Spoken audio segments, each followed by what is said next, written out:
Hello everyone and welcome back to my channel. My name is Michael Regina. I'm the author and illustrator of the all-ages horror graphic novel The Sleepover. And in this video I'm talking about writing horror and why it's hard, and a resource that I've come across that I think is amazing. Now, writing horror, part of the reason I say it's hard is like gaining education on how do you write a good horror story.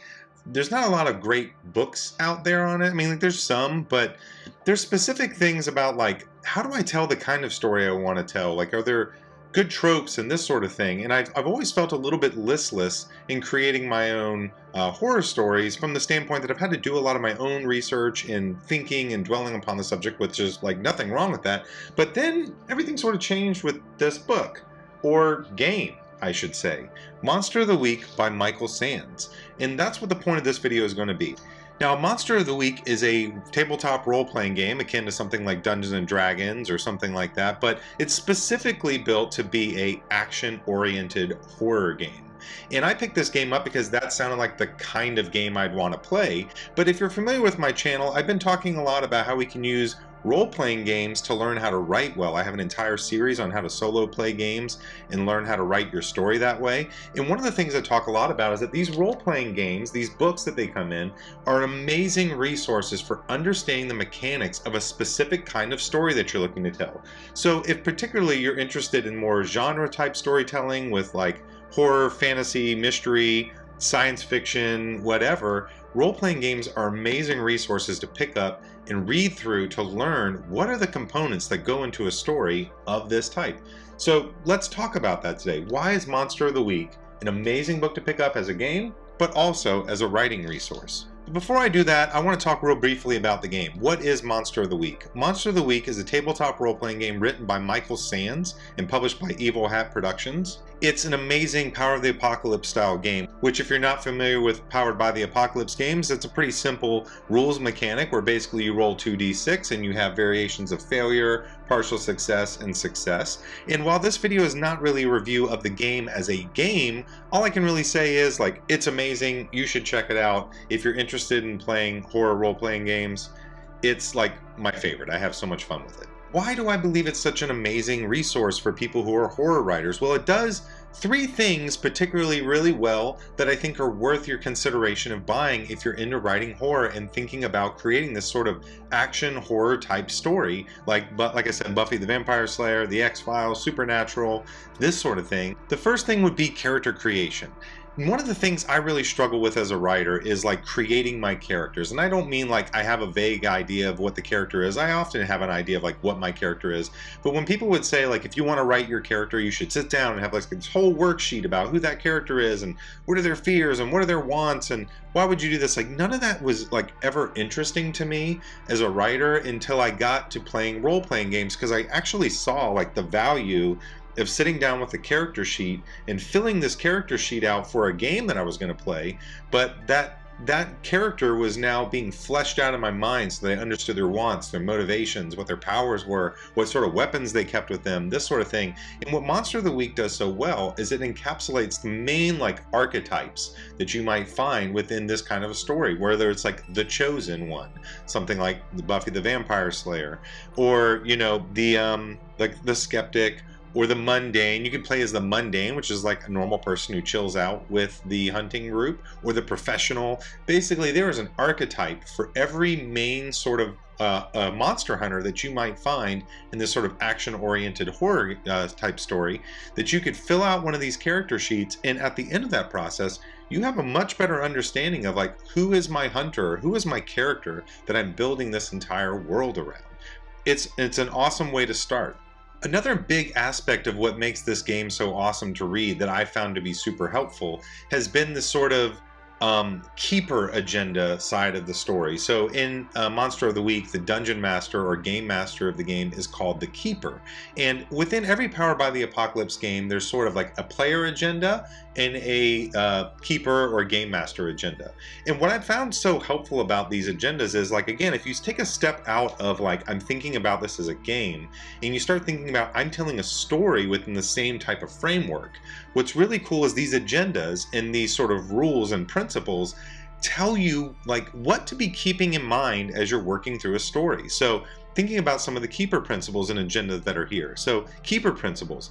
put horror in everyday situations. So you're constantly usurping sort of ordinary life with these horrific things. This idea of making the world seem real. One of the things that really makes Powered by the Apocalypse games super interesting to me is like when you play something like Dungeons and Dragons as a game, so if we're talking about it like as a game, a lot of responsibility is left on the part of the player to sort of like determine what should I be doing and how I should be doing it. But in Powered by the Apocalypse games, there are these things called moves, and these are essentially story prompts or character prompts that a person can use to figure out like, what should I be doing in this moment of the story? And so the keeper moves particularly are really interesting for me because not only are there moves that help my characters know how to do, so or like operate, such as like investigating or hunting or fighting, there's also these keeper moves which tell me like, what do I do as the main storyteller to keep the world of this story alive and vibrant?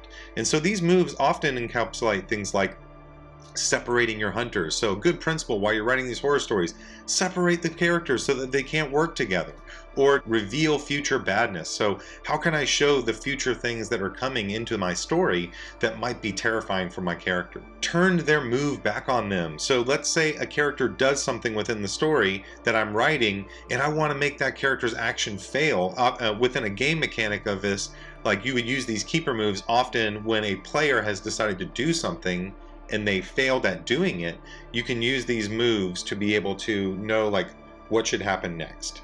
It basically gives you a framework for like how to think about places or situations I can put my hunters in, so that if I'm thinking about how to add conflict and drama to the story, these keeper principles and keeper moves really help me understand what do I need to do in the kind of story I'm doing, so that I'm telling the right kind of story here.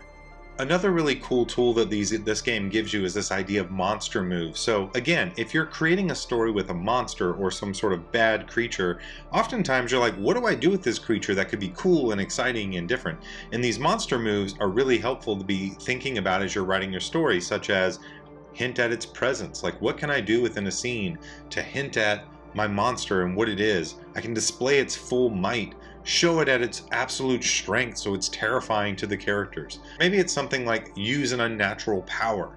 So the idea here is that all of these just create these really helpful things that you can go back and look at. And what the book does a great job of too is sort of giving you a brief description of like, if you were the keeper, which as a storyteller you are the keeper of the story, how could you implement these ideas within your game or within writing? I think that you could implement these back into your story so that you can use them to make your story exciting and different and scary. The game also has some really great kind of guidelines on how to create a mystery story set within this kind of world. So again, one of the things that makes these tools so useful, these game books is so useful for writing, is oftentimes we struggle with like, how do I put together a story that structurally feels like this thing that I want to make? These games give you an excellent like structure to work off of. Like, do you have a teaser at the very beginning that sort of hints at the horribleness of these monsters? And how do you introduce the threat? And what is the monster trying to ultimately accomplish over the course of the story? And how do you go about investigating? And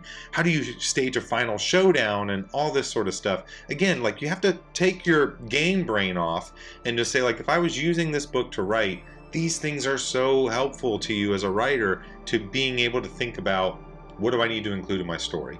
Also, lastly, monster creation is a ton of fun in this game, because the monster creation gives you all the same sort of backbone that you might get in creating your character, but for the threat of your story. So, if I'm creating a monster and I don't know what my monster is for my story, I could use the framework for how to create a monster for Monster of the Week to create the monster that I'm going to use in my story, such as like, how strong is it? Does it have any super special moves or anything like that? What is its weakness of all things? Because every creature usually has some sort of weakness. And this sort of thing, like, it just cuts through all of the quick and makes it very simple for you as a writer to pick up this book. It's one, it's fun to read, and two, it's so helpful to read it and go through it and just be like, man, you really simplified what a story in this world might look like for me. It's an awesome book. I can't recommend Monster of the Week enough. I have so much fun with this as a game, but also as a play resource. I've been building like a side story for a Monster Hunter character that has just been a ton of fun to do whenever I have a spare moment here and there. in a solo play game. So I hope you check it out. You can pick it up on TTRPG, or you can pick it up at Evil Hat Productions and get like the book plus the PDF. Or I'll just put links in below. You can check it out. It's super great. Highly recommend it. If this whole process of using role-playing games to create stories sounds like a pretty interesting and new concept to you, check out the video I made on how to write using solo role-playing games. I'll teach you the basic framework for how to use your favorite role-playing game plus some tools of storytelling to create an outline for the story that you're making. It's a lot of fun. I'm having so much fun writing stories this way. I think you will too. I know it might sound a little bit different, but I think it's great. So until next time, bye.